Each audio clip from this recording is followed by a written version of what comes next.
The proposed tax reforms bills today passed second reading on the floor of the Nigerian Senate amidst controversial and heated debate.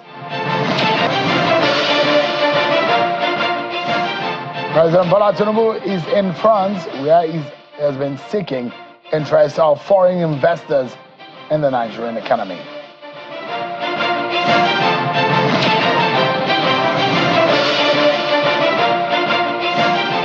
A warm welcome to you wherever you may be watching tonight.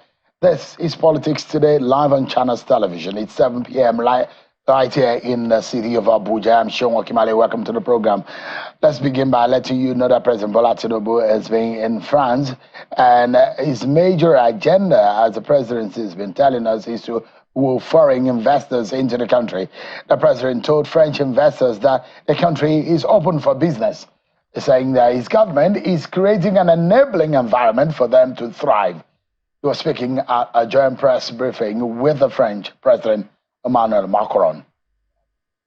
Very happy that today is taking place.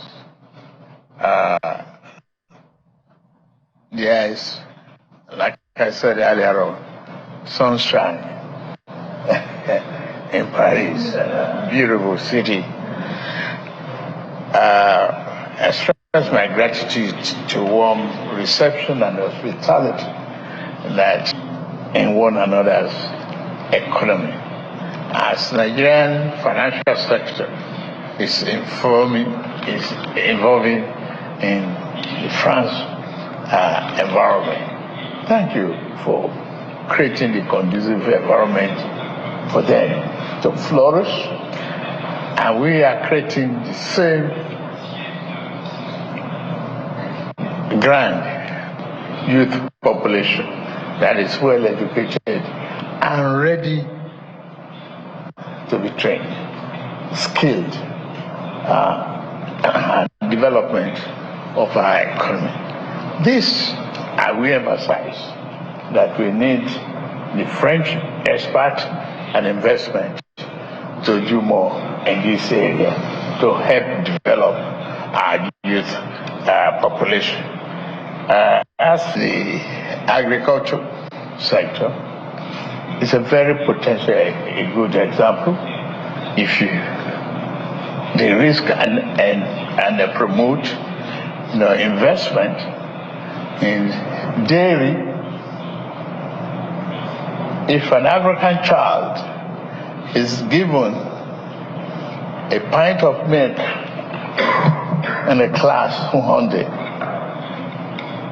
there will be no problem going to the classroom. If an African child is assured of a good sandwich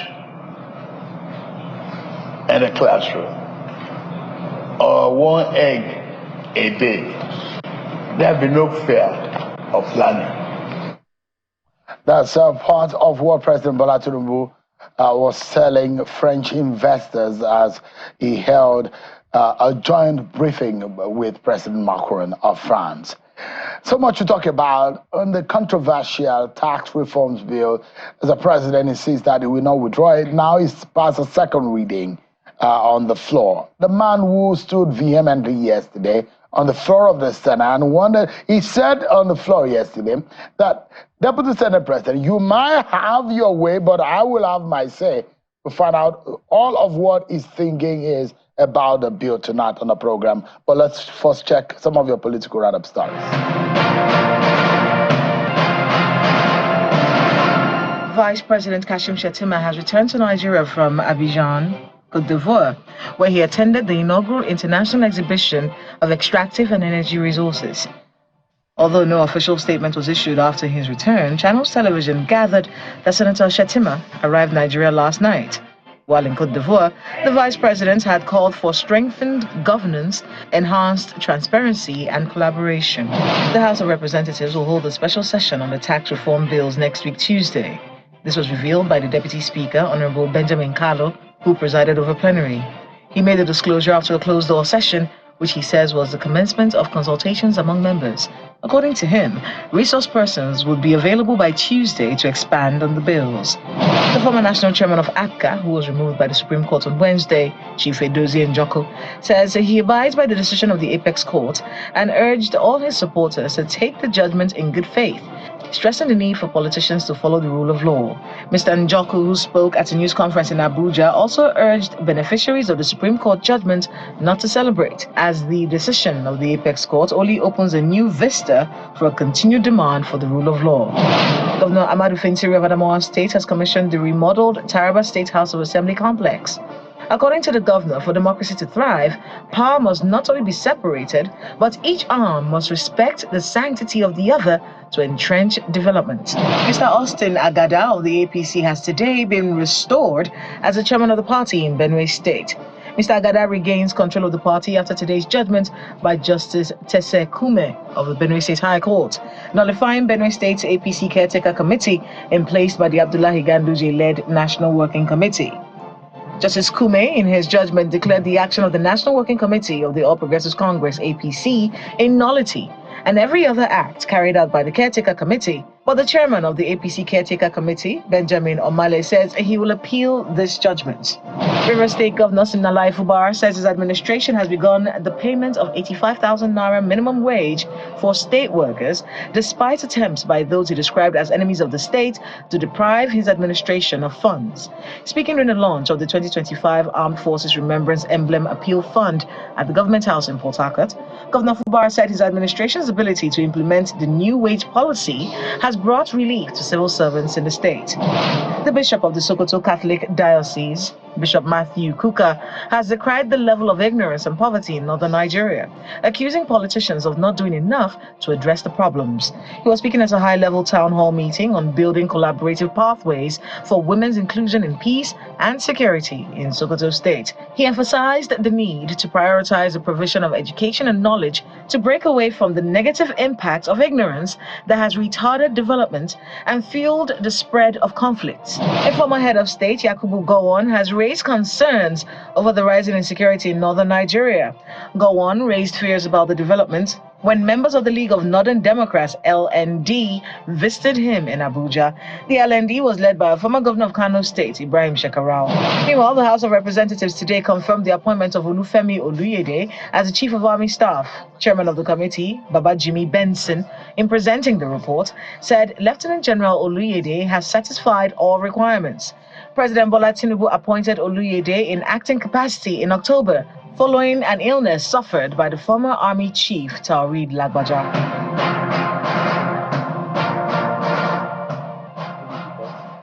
The Inspector General of Police, Kadi Egwedokun, wants to restructure the police and ensure there is more specialization in the investigation unit of the police and imbibe some commitment of men and officers of the force to rule of law.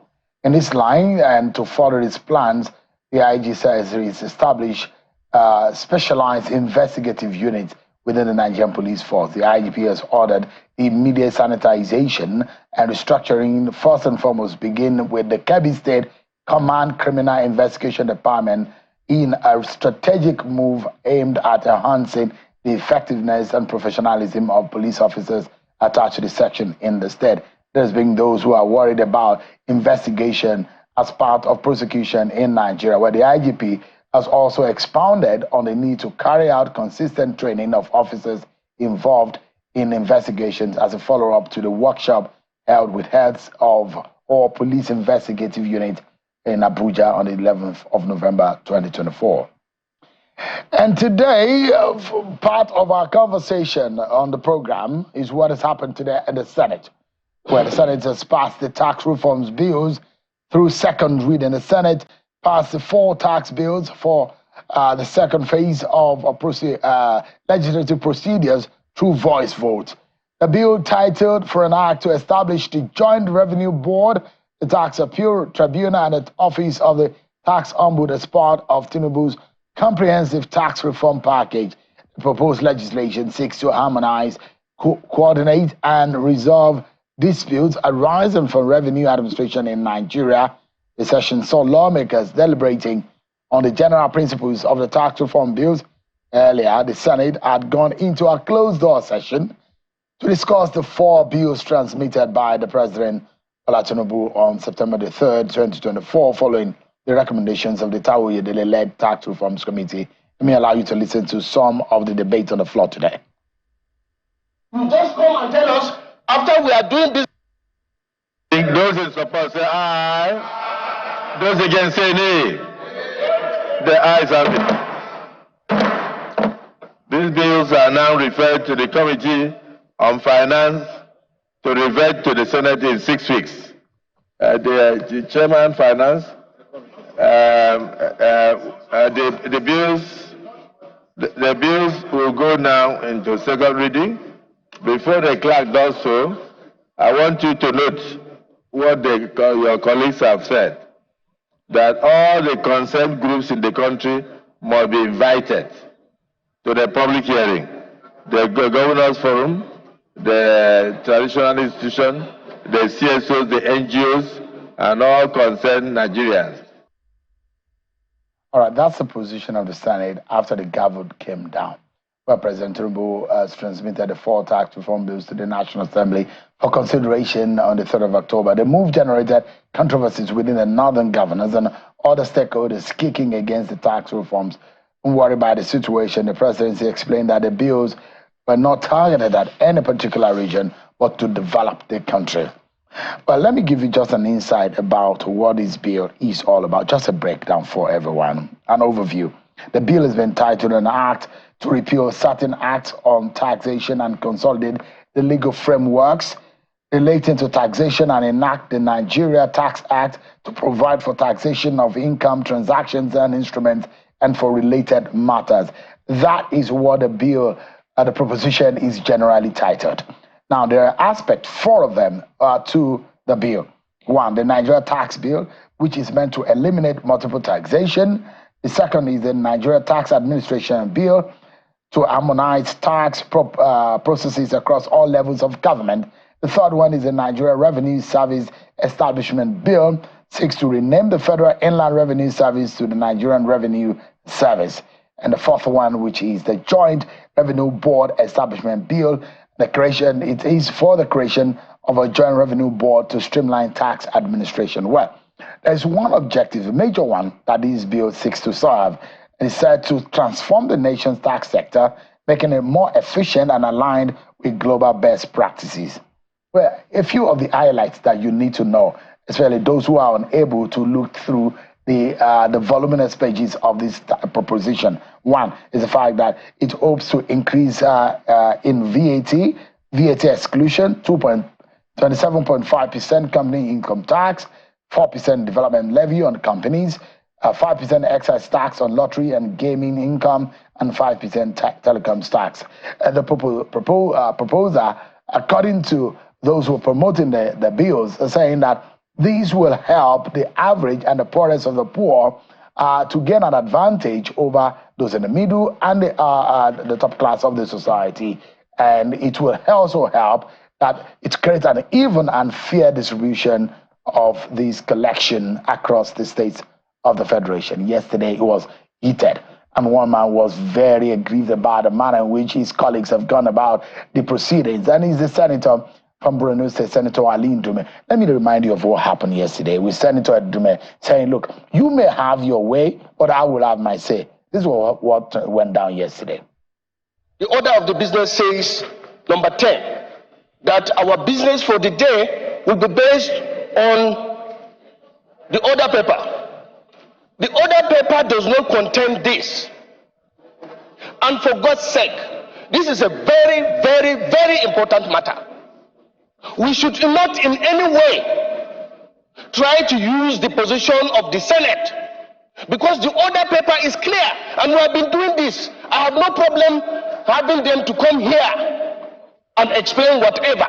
We have been doing that, but we follow known procedures. And that is, if today this thing has to be taken, you now quickly ask for supplementary order paper that will reflect this. And as you said, this is a very, very important matter.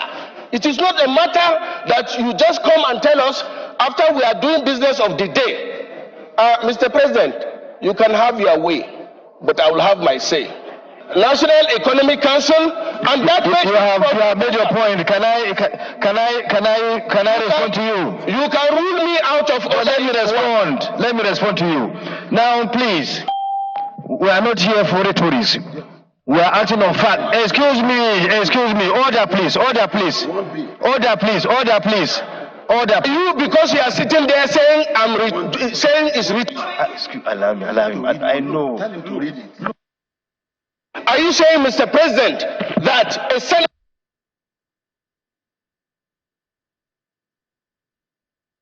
No, leave me. Allow me. Wait a minute. Is that fair to yourself? Now rule me out of order. That was what went down. Tonight, we are being joined by the man who's spoken loudly and unequivocally about the bill, Senator Ndume, the federal lawmaker from Borno State. He joined me live here in our Abuja studio. It's a pleasure having you join us tonight on the program, Senator. Thank you. What happened to you? You seem to be very activated there. It does. I mean, is it a personal issue? The DSP seems to have said something that triggered you. No, it's not. It's not supposed to be personal. But he's sitting down there he was sitting there like a judge. Senate President is the Senate presiding officer. We select one or choose or elect one of us, and the Constitution was crafted in such a manner that we are 109, including the FCT, so that he will be the man that we entrust him with the gavel to take a decision, not to abuse the gavel. And in Western, just as it's a court sitting, that is how it's supposed to be.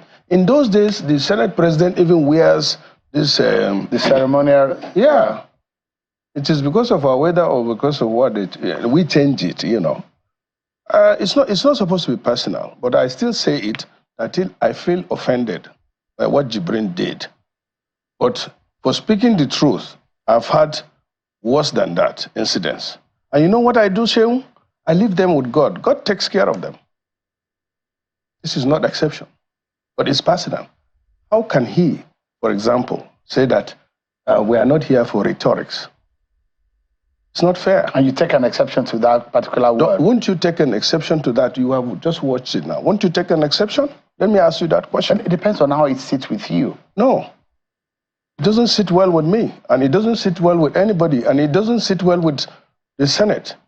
This is our Senate. If it is supposed to be a true Senate, no senator will stand up and the presiding officer will ask him to round up or sit down. No.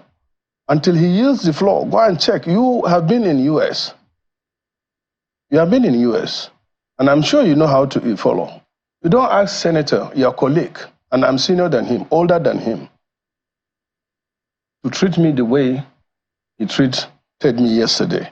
And in fact, it's not me, it's the Senate. Because if he's sitting there today, tomorrow, it might not be him. And God will judge him based on what he does. And God, fortunately, does not allow this kind of a thing to be done when, in the day after. In this world, those people that does that kind of a thing will get it from Almighty. It seems that beyond the personal... it's not personal. No. You said because of the words he used against you, you took an exception to it, which seems to be an emotional, personal issue. No, it's not. Because you feel that he insulted you in some way. You know what? I told him, I raised another point of order, telling him that he should apologize. He said he will not. But he did apologize to me thereafter. After the... Yes, after he came to you personally? No, I went to him. Because I don't live this kind of a thing. And I told him, you said I'm speaking rhetorics, and I called him with his name. He said, if you are offended, I'm sorry. I say, okay. Because you know what? Even everybody, we as human beings, in my religion, says if somebody says sorry, forgive him. Leave him with God. So you are forgiving him? No, I don't think so. You've not? No, I still leave him in the hands of God. Let him seek forgiveness from God. Otherwise, God will do something. Well, if you look at it, beyond what the exception you took to the language, You also seem to be offended by the manner in which the proceeding went. You thought that there was a breach of the Senate proceeding yesterday. Yeah, that is true. The problem now is not about these reforms or the way, but I'm concerned that institution is supposed to be protected. This is the 10th Senate. You know what? It means that 10 set of people have been in that place. Unfortunately, even this time around, out of 109 of us, only 25 of us made it back to the Senate. You know why? Because it means we have lost the confidence of the people. And out of that they didn't come back, almost all wanted to come back, except for few that wanted to be governors.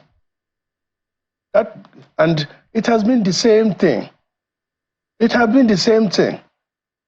Instead of sticking to what is true and what is right, if you deviate for whatever reason, that will be tantamount to betrayal of the confidence and mandate that was given to you by the people. You appear to have inferred that admittance of the FRS chairman and Mr. Atawu and some of those who came to make a presentation looked like they sneaked that proceeding into the day's agenda. Yeah. That was what you inferred. Not sneaking, I don't want ambush.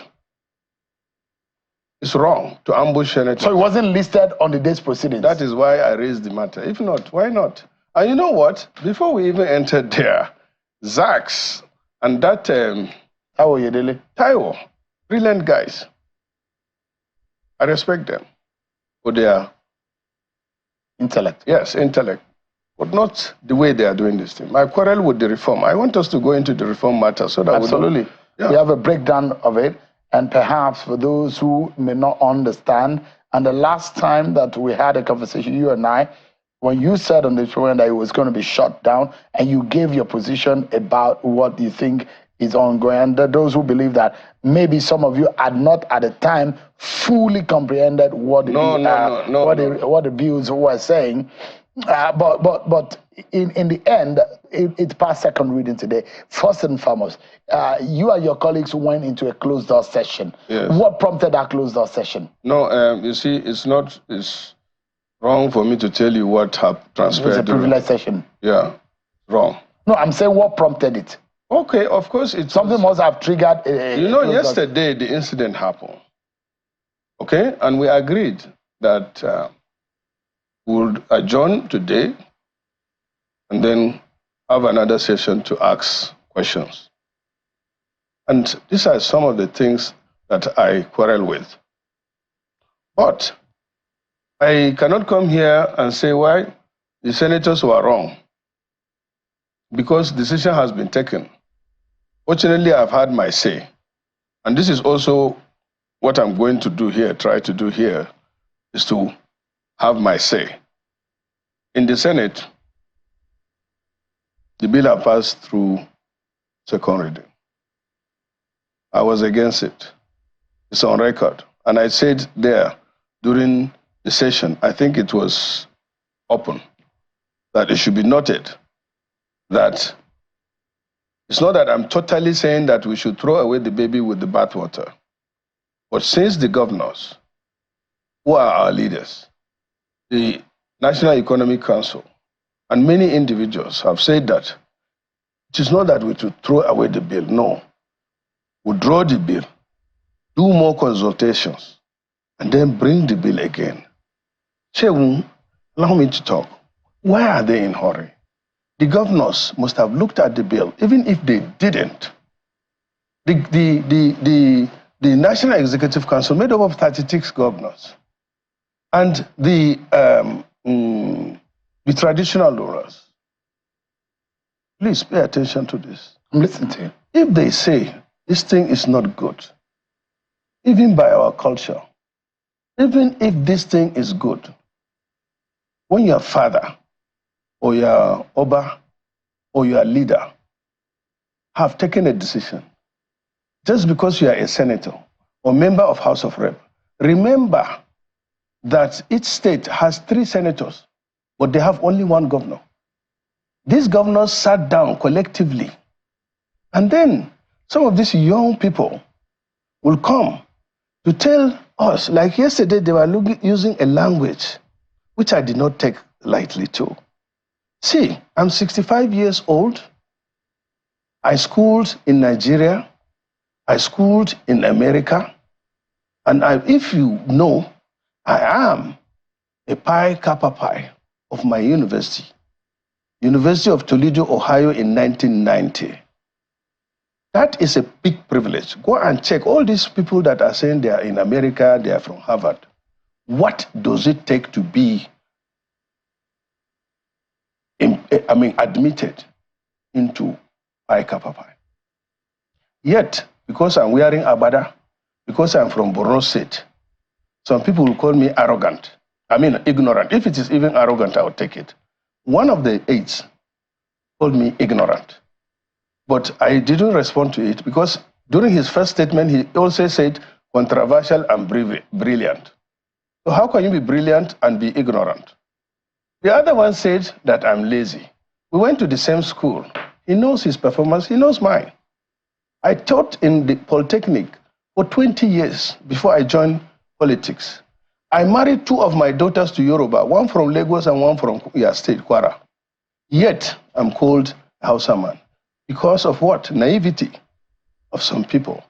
Here we are with too many political undertakers, and they are doing damage to Mr. President.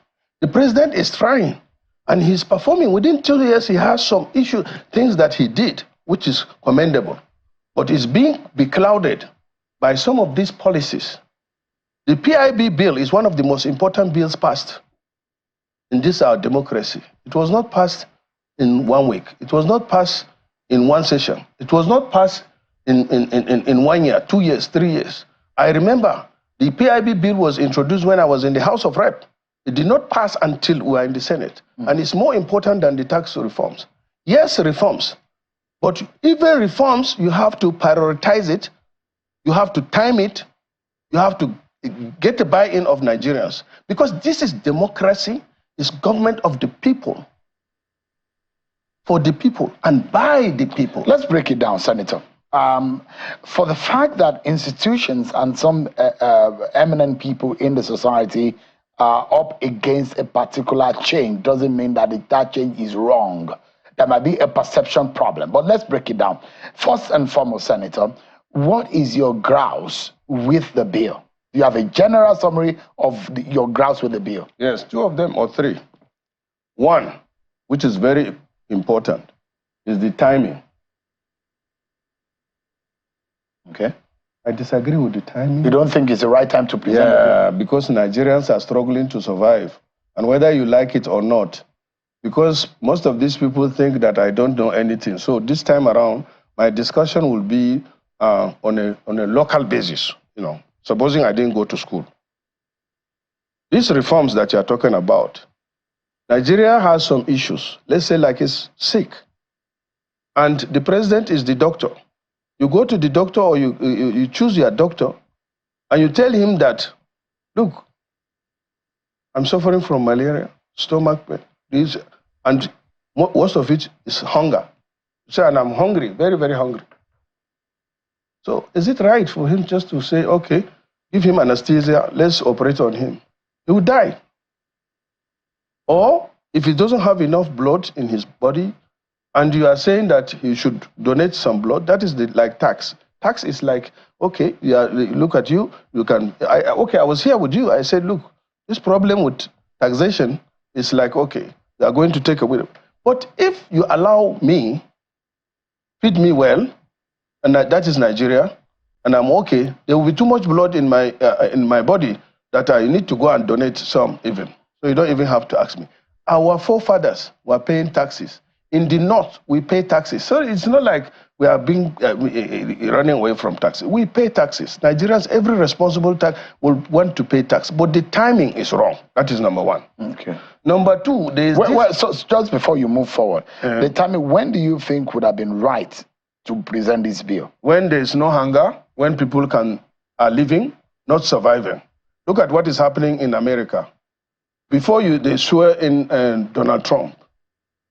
Didn't you hear him? I sent you that he said he's going to cut taxes because of inflation. Are we not having inflation? Inflation is going up. We're supposed to cut taxes. Ghana here, that are neighbors, they are cutting taxes. They reduced their VAT from 17% to 3%. Go and check it. They have abolished airline ticket VAT. They have abolished, tax on imported spare parts. They have abolished several taxes in Ghana here. I imagine that the proposition so that they are moving. Wait now. Yeah. You should move from tax reform to first in Nigeria. What we need to do is to reform the government. You know, part of it. Go and check our personnel and overhead expenditure for this 2024 is about 50 to 60% of the budget itself. We are here in November. 20% of the budget has not been implemented. But if you check the recurrent expenditure, it has been exhausted. So that means over 15 to 20 trillion is going into personnel, debt service, recurrent expenditure. Go and check. This is not me. But Senator, we should reform the government. Number one, reform not only executive, reform the government holistically. Then number two, including your Senate. Yes, my salary. Maybe reduce the Senate, to the National Assembly to one unicameral. Is that how to go? That is okay with me if it will reduce costs and it will make a difference. The only problem with that kind of government is that you have a one-way role, you know. Like now, the advantage of bicameral legislature is that we have passed this to second reading. Yeah. If the House of Rep doesn't pass it, it's as good as nothing. So the other thing, you said two things. First of all, is the timing. But I also want to give you the second one. Yeah, on the part that you mentioned about some of the items that should be exempted. Just for a moment, sir. One of the some of the items you talked about in exemption, that in the case of Ghana, but the proposition in this bill seems to exempt most of what the average and the poor will buy. That is food. That is not essentials. True. That is not true. That is what is in that bill. That is what they are saying now. This is what I'm telling you. Which one will you take? I've read the bill too. But I'm telling you, no. What you read? You misinterpreted the bill. Maybe the copy you read is different from the one I have. Are you one of those who think that you are more knowledgeable than myself? You finished from Ohio, Senator. Yes. Why didn't you go to an American university? So you see? I finished here. Sit down and listen. Number two, because I've been a teacher, sir. For 20 years? Yes. I taught for 4 years. So we might be in the... 5 times, I taught 5 times. But on a serious note, number one is the timing, wrong timing. Number two is the issue of derivation, which is there. Derivation is a Number three is the issue of VAT. Okay. And number four is the buy-in and lack of consensus and the buy-in of Nigerians. And you are just coming back to the Senate to say we should do something. No, we can't do anything.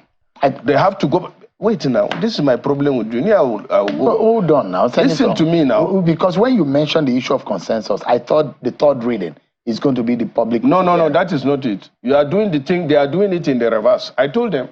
They are doing it in the reverse. All this issue now wouldn't have even come up if they had started with the governors, with the traditional rulers, and then it's executive bill. Does it say it's a presidential bill or is it supposed to be presidential bill? It's supposed to be executive bill.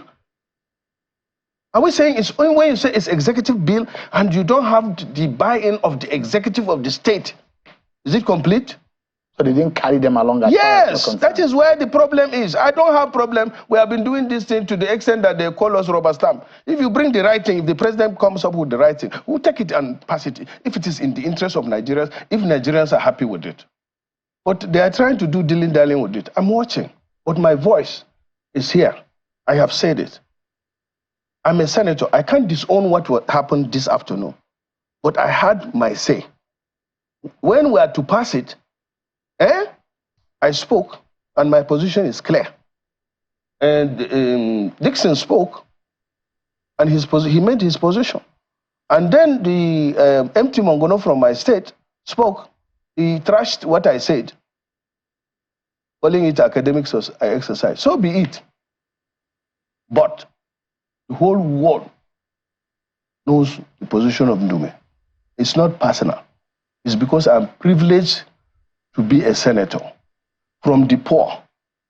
Anything less to me is tantamount to betrayal. You understand? But that is not to say that you are not entitled to your own position. I just hope and pray that this position I'm taking is what my constituents, and I have been receiving calls since yesterday. That's your constant say, because Don't allow, yes. There are those who think that Ndume is just pushing an agenda. Which there agenda? Are those the anti-Tinubu agenda. No. Look, I'm more Tinubu than most of them. Because most of them are dependents. And I'm an ally. But you used to be a good friend of Bola Tinubu. Up to now. Really? Yeah. But you have complained that he's not allowed. Complaining not to have access to him is a different thing. But being a friend to me is a different thing. I'm close, not only a friend to him, but even his wife. We sat down in the Senate for 12 years. She used to cook for me every time I go to Lagos. You understand? We are very close. All this, the people that I still stand by my position, that there is no access to president. I wrote several times. They didn't allow me to see him. So the only option I have, which my religion asks, is to speak your mind, even if your voice shakes. And then, if you cannot speak, then you speak from your heart. You hate that thing also. That is what I'm doing. So I speak my mind. I wrote severally, and it doesn't get to him. I have the letters, 2 of them. You feel betrayed? On issue. No. You feel betrayed? No. By your friendship with the president? No. I feel happy. You were this close, but yet so far away. No, not close, because you see... You say you were close to him, no, you're a good friend. No, wait now. Even his wife, you know, they say, oh, security people, they change their phone number, that you can't go there. You have to call somebody, you have to call SCOP, and you have to write, and you have to do this. So me, I can't do that. I don't want to follow the protocols? No. It's not that I don't want to follow the protocol. I'm a senator, and I'm a friend to Tinubu. But it looks like you are working against him. No. That's what your party members are saying. Oh, they don't know Tinubu now. That Ali Ndume is working my against friend, let me government. tell you, I don't want to be sure, and I don't want to be certain, you know. But Tinubu and Buhari are some of my mentors. I said it before. Remember, Tinubu went to the street. I'm only talking on the TV. He acted. He led demonstration, which I was part of it. Not once, twice or 3 times, I think, against some of these similar things. So, and if he didn't want me to be talking, the only thing that he sent a message to me is, look, you are sometimes overfiring. I say, okay, I'll check. You'll be surprised. Even yesterday, one of his aides told me, calm down. But I can't afford not to come to speak to you. Why wouldn't you be disappointed? To say my mind. If I call you and you don't, I can tell your constituent to withdraw, to recall you. You know I can do that. I can get your constituent to withdraw you. No. And you should be afraid of that. No, you don't. We take a break, Senator. When we come back, Senator Ali Ndume will be talking to me more on this bill. He's also passionate about the national security of Nigeria. We'll be back after this break, everyone. Join us again.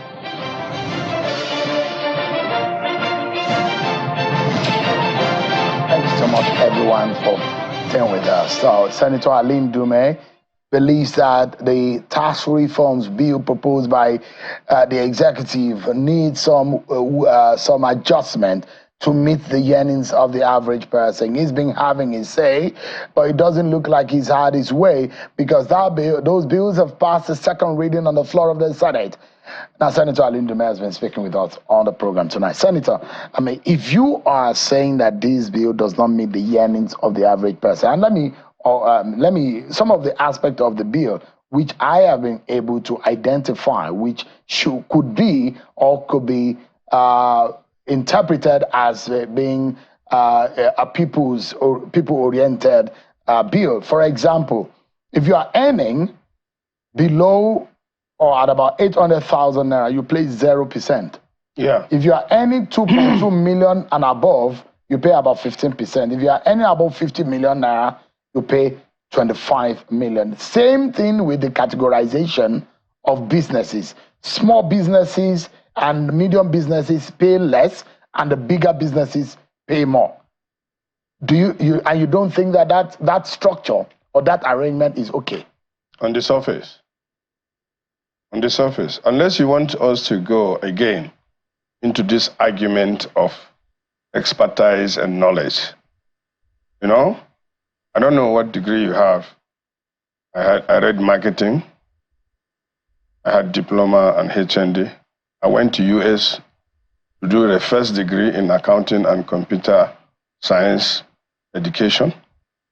I did my master's also. So I have a kind of knowledge. I taught accounting, cost accounting and all that. And as I told you, I acknowledge the brilliancy and look deep down.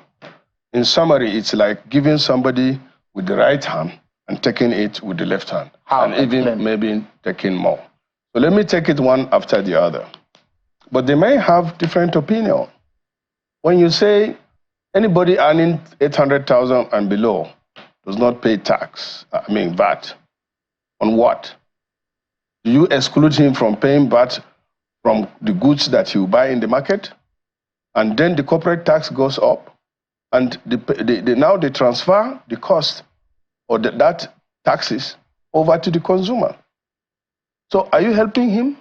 In fact, as of today, every consumer will tell you, or most of it is they are traders, middlemen. They will tell you that is the price of it.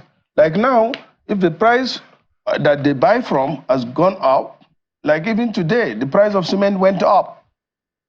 And that means consumers will have to pay more. If you tax Dangote for his refined product, it means he will add that cost to the cost per liter. So if you say, okay, if you are earning 800, you will not pay tax. What of those so many people that are below that level? So that is one aspect. I have studied this thing. I have gave the professionals, even the lecturers of those that are promoting it, those people that taught them. I approached some of them and they said, look, this tax reform is good to do tax reform, not this one. Sit down and do it comprehensively and break it down. Why the hurry? That's a big suspicion. Why the hurry? You think they're in a hurry? They're in too much hurry. The committee has been set up for over 6 months and have been working. But the Senate, when did the Senate pass it? When did it come up? Was it not yesterday? And we pass it today? So from your own end, from the Senate end, you think there is a hurry in it? No. And it's suspicious? No, from the government end, there is a hurry in it. I told you about the PIB bill, which is as important. It took us 10 years. This bill has been passed to the Senate since October the 3rd. October, you said, is just how many months? We are talking about a bill that was there in the National Assembly, not even once. They changed it, they changed it, they changed it. In the House of Rep, we said they should go and withdraw this thing. They withdrew it, PIB, and then they work on it. They even changed the name. And finally, we passed the document, yet it's not perfect. And it may call for amendment. Why the hurry? And as I said, why don't you prioritize the government, reform the government first? And the major problem that we have in this country is corruption. Fight corruption. So you agree that there is a need for tax reforms? Yes, but not now. The legal framework that we have is very old. Yes. And is probably not working to the optimal. I mean, it's not optimally giving us the desired goal. Yes. But in what area would you like, because you are a lawmaker. You know what? And you perhaps... Wait a minute. Let me give it to you, Shegun. Don't come and lecture me here. Listen to me, because Nigerians want to listen. These guys, especially the Zaks in FIR, is a very committed person. He should be commended for raising or maximizing the tax that he collected.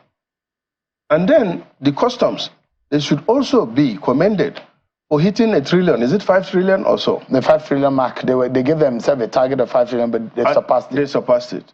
These are the people that are supposed to be commended. Then you concentrate on blocking the loopholes. Blocking the loopholes. and then centralize. They say they will have 11, more than half 11 taxes. Yes. Why don't you harmonize those ones? Why don't you block the loopholes?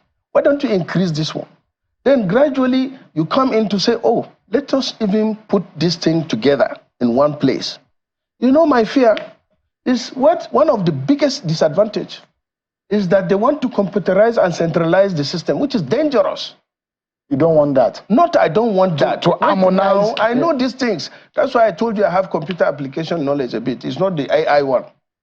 You studied computer in 1990? Yes, in the 80s. Yeah. It was analog person. That's obsolete. That's your knowledge. But you know what? Obsolete. It has never changed the concept of keys. Do you know what keys is? Yeah, of course I do. What is it? I'm not supposed to be asking questions, Senator. It's my turn to ask you. I'm a teacher. You don't know keys.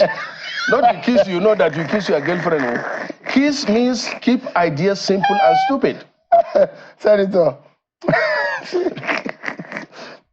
The fundamentals here, Senator, is that what would you like this process to be like right now? It's past the second reading. Gain a national consensus. Get a national consensus. You know what is unfortunate for me is that the Nigerian Senate is not like the American Senate. I wish it was so. Because I alone, if it is in America, one senator or two can filibuster this bill. And that's it. But that's not going to happen in Nigeria. Because the filibustering in this thing is not in these rules. They remove it. And you know why? That is why, because they want to re-roll, or they can re-roll people to go into something that they don't agree with. In America, up to now, if a senator stands up and is determined to filibuster a bill, that's it. Because he will stand. I know the record is a senator held them down to 24 hours discussion in 1959 on a bill. Up to now, to protect democracy, the American government or the American Congress kept filibustering because it's important to give a representative of the people chance to exhaust his position on a bill. But here you are, a senator that is junior to me, a senator that is not experienced like me, will not only, rule me out of order, but even try to call me name or insult me indirectly. I feel pained, but it's a price I have to pay to represent people here. And I'm confident that there's God. I believe in God, and I have seen it. God will do something about such people. You said to me that this bill will be shut down. Yes. But the opposite is what is happening. No, it's not. The bill has gone through the second reading. Well, the Senate has passed the bill. I am against the bill, still against the bill, and especially on the timing. And I'm here having my say. I'll continue to have my say. And God knows that when I say the bill will be shut down, it doesn't mean that the Senate will shut it down. But for me, I've shut the bill. Only thing is that it refused to die. So what do you do now? I go on. I'm doing it now. So the question is that there are answers. Are you able to push your ideas on reviewing, on fixing the areas you think they are not in the best interest of the Nigerian people? That was the Senate in passing the bill promised to do. But I don't see how, because my own is straight. If my state, that is the state governor, and our traditional rulers, and the governors in the state say, no, withdraw this bill, let's have consultation for you, take it. And now some guys or the Senate is saying, no, let's take this bill and then ask the governors to come before us. I'm watching. You think it's going to be a problem along Seriously. Seriously.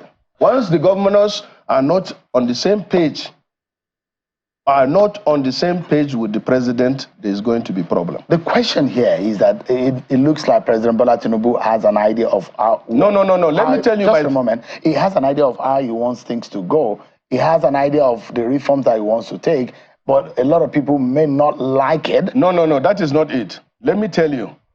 Well, I cannot read his mind, but I'm so close. I have been with him severally. You see, as I tell you, he is surrounded by people that take it upon themselves. And most especially, I'm very suspicious, especially because of the hurry indeed. And I became more worried the day before yesterday when IMF, is it World Bank, came visiting and said they are going to do our budget. Help us do our budget. Hi.